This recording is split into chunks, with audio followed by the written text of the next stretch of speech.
but all the ingredients are there. He just needs to polish it up a little. That's close. That's out. Great start for Shaun Tait. Great start for the Redbacks. The dangerous Kadich is gone. 1 for 4. Well, I can only assume that Kadich was going across his crease there. Didn't seem to get forward at all. Yep, he went across his crease and he was hit middle and leg. Quite plumb. The movement that took him across has allowed umpire Peter Parker to give him LBW. Plumb. Out for 1, and it's 1 for 4.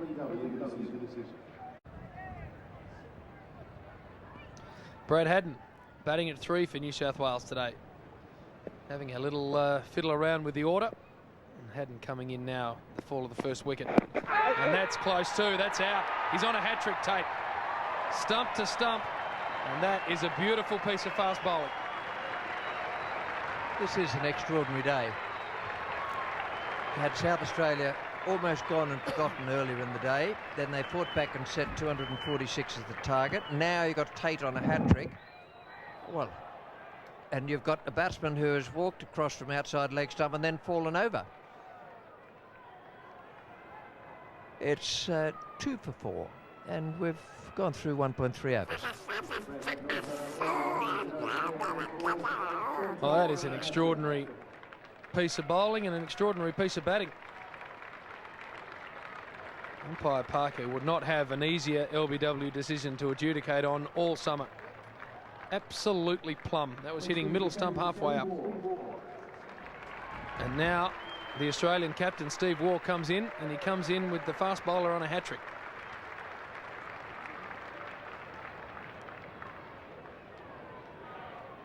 Not exactly as the Australian captain had planned it. He had South Australia on the ropes, then with a late order partnership they got out of it. This is Kadich, middle and leg, walking across from outside leg stump, getting in line with the stumps. Then Haddon walking across before the ball's let go. You can see the leg stump. That is precisely as James Brayshaw said, middle, 3 parts of the way up. Isn't he pumped up, the big fella too? Back into the side. Big, strong, raw-boned, quick bowler, and he's on a hat-trick, and he's bowling to one of the greatest batsmen Australia's ever produced in Steve Waugh.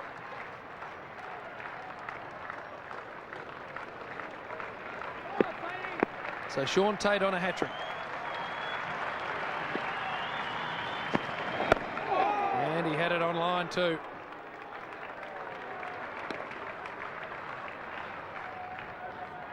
Well, Steve Waugh might have expected that. The bowler would have hoped to get it up in line. It's come off a thick inside edge. Steve Waugh wouldn't have expected the bouncer first ball on a hat-trick, but he might expect one now. And there it is. Didn't have the fieldsman there to accept the chance. But Richie, you called it perfectly. Just getting it to rise off a length. The pace is there. He's sharp, Shaun Tait. It's up into the 140s. And the captain of the Redbacks, Greg Blewett, may be ruining the fact that he didn't have someone in Steve Waugh's pocket. And that's on the stumps as well. It's got it away through mid-wicket. 2 wides, 2 wickets and 2 runs from that over from Shaun Tait. New South Wales 2 for 6.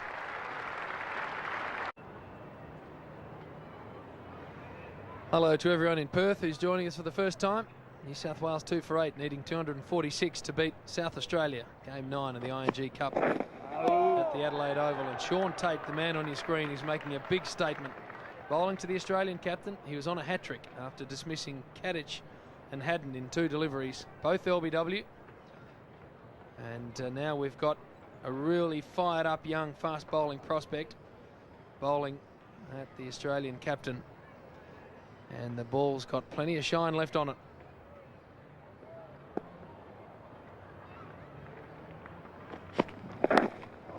Edge, full short. Andy Flower at second slip.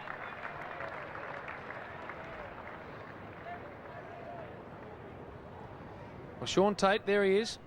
And this is how he got the 2 wickets. The first one, absolutely plumb. Got it to straighten on the line, which is what you want when you're bowling to a left-handed batsman. And that was out. Very next ball, Brad Haddon batting at 3, goes a long way across, and that's knocking them all over. Quick, straight, and he was on a hat-trick. And Steve Waugh is a little unsettled at the moment. Well, he's got 246 to make, and instead of relaxing in the dressing room, he's out there trying to negotiate TAIT.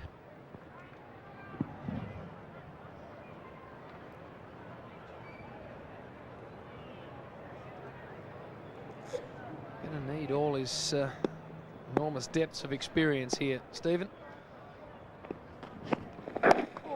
It's onto the pads and away for a single down to fine leg. Out of your hand right, and get all the mechanics right with your foot placement and direction. If you don't get it coming out with the seam up and your fingers behind the ball, you won't swing at all. As we see there, another bouncer to Steve Waugh. Steve Waugh looking at the umpire, thinking maybe it was a bit high.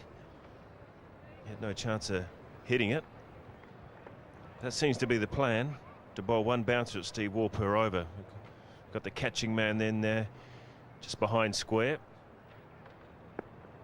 Rattled him on the gloves in the first over that Steve Waugh faced. Full ball this time. The flick was in effect and it was effective. Down to fine leg for 1. 10 overs gone. New South Wales 2 for 20.